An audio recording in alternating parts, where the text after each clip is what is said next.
Hey everyone, welcome back. Ready for another deep dive. Absolutely. Always ready to explore. Today we're taking a look at karate, but not just any karate. We're going to break down the differences between traditional Japanese karate and the more modern forms you see today. Should be fascinating. It's a topic that always sparks a lot of debate and discussion. I was just thinking about that. Mm. So many people think of karate as just one thing, but it's really evolved quite a bit over time, right? It has. There's this amazing document we've been looking at that really lays it all out. Yeah, this document's been super helpful. It highlights all these subtle but really important differences, and it even goes into the historical context, which I found really interesting. Absolutely. You can't truly understand the nuances of traditional versus modern karate without understanding where it all came from. So where should we start? Well, I think the most obvious starting point is the emphasis on basics in traditional Japanese karate, wouldn't you say? Yeah, absolutely. The forms, the discipline, even that concept of key inner energy, that's all pretty central to the traditional side of things. Exactly, and that's where the big contrast comes in.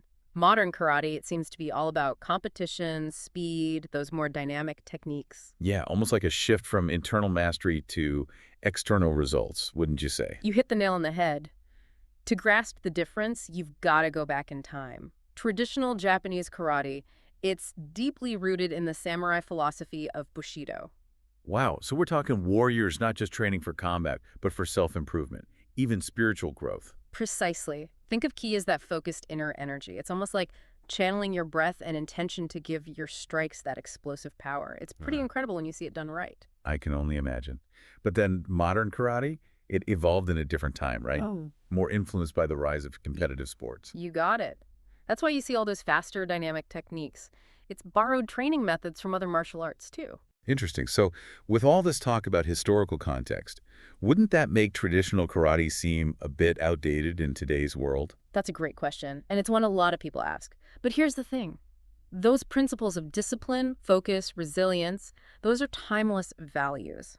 And traditional karate is a path to cultivating those qualities. So it's not just about fighting, it's about personal What development. exactly. In fact, a lot of people today are finding that the mental and spiritual aspects of traditional karate, they're like an antidote to the stresses of modern life. Makes sense. It's like practicing mindfulness and self-mastery. That's a great way to put it. Now, this document, it mentioned something that really caught my eye. It said that punches in traditional Japanese karate are deeper and more powerful, whereas modern karate punches are faster and more dynamic. Yeah. Can you explain that difference? What does that look like in practice? Absolutely. Imagine, first, a traditional punch, the seikenzuki. Picture a warrior sinking their weight into the earth, drawing power from their legs, hips, core, everything. That's seikenzuki, a single, focused strike aimed at delivering maximum impact. It's all about that decisive encounter. Wow, powerful imagery. Now imagine rinzuki, a modern punch. Think of rapid-fire jabs, like a boxer peppering their opponent. It's about speed, about overwhelming with a flurry of strikes, scoring points. So it's two very different expressions of power then almost. Precisely. Yeah. And you see this difference in kicks, too. Oh yeah. Tell me more about that. Take Majeri, the traditional front kick. Imagine driving your foot forward like a battering ram. You're aiming to penetrate your opponent's defenses, break through their guard. Then, picture Mawashigiri, the modern roundhouse kick. It's more like a baseball bat swinging, connecting with the ball with that powerful arc. Perfect for reaching around an opponent's guard. Wow, that's incredible. So it's almost like these two approaches, they're like different sides of the same coin, both effective, but coming from completely different philosophies. Exactly. And that brings us to another important distinction.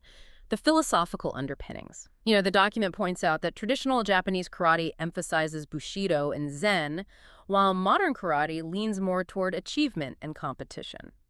Okay, so beyond the physical techniques themselves, how do those philosophies actually play out in practice? Well, in traditional Japanese karate, the techniques themselves are almost a means to an end. It's about using those techniques to cultivate discipline, build resilience, and ultimately gain self-awareness. It's about finding that inner stillness, much like the principles of Zen. I'm starting to see the connection. Meanwhile, modern karate, while it still values respect and discipline, often prioritizes winning those tournaments, mastering complex moves. It's more like an athlete's pursuit of excellence. So it's not just learn to fight, it's about shaping your character, your outlook on life. To illustrate this further, can we look at specific styles of karate? Absolutely. Our document gives some great examples. On the traditional side, you have Shotokan, Shitoryu, Watoryu, and Goju-ryu. For the modern styles, there's Kyokushin, kickboxing, sport karate, and WKF karate. Wow, so many. It really shows how diverse karate has become. It does. Let's pick one from each category to highlight the contrast. Okay, sounds good. Which ones are you thinking? Let's start with Shotokan, a traditional style known for its linear, powerful movements. Think straight punches, strong stances. It really embodies that warrior spirit. Powerful and direct. Exactly. Now compare that with Goju-ryu. It's a fascinating style that blends hard and soft techniques. You see circular blocks, flowing movements. It's all about adapting to your opponent, finding harmony between strength and flexibility. That's a really interesting contrast. What about on the modern side? Okay, so for modern karate, let's look at Kyokushin. It's renowned for its full-contact, bare-knuckle approach. Talk about intense. The focus is on power and endurance, really pushing practitioners to their absolute limits. Sounds intense. It is.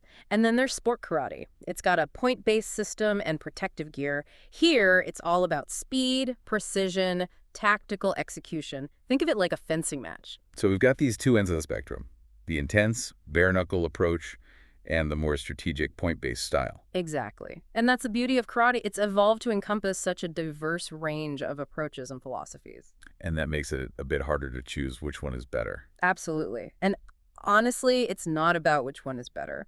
Both traditional and modern karate, they offer amazing benefits. There's the fitness aspect, the self-defense skills, and of course, the path to personal growth, the best choice. Well, it really depends on what you're looking for. Do you want that discipline, the self-mastery of the warrior, or are you drawn to the competitive drive and technical mastery of the athlete? It's a personal journey.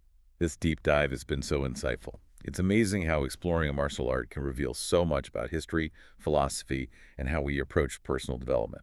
Couldn't agree more.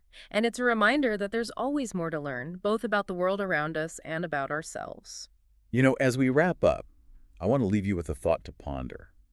Imagine applying those principles of traditional Japanese karate, the discipline, focus, inner strength, to any challenge you might be facing. It could be a work project, a relationship issue, even a personal goal. Ask yourself how approaching that challenge with a warrior's mindset might change your perspective. How might it change your actions?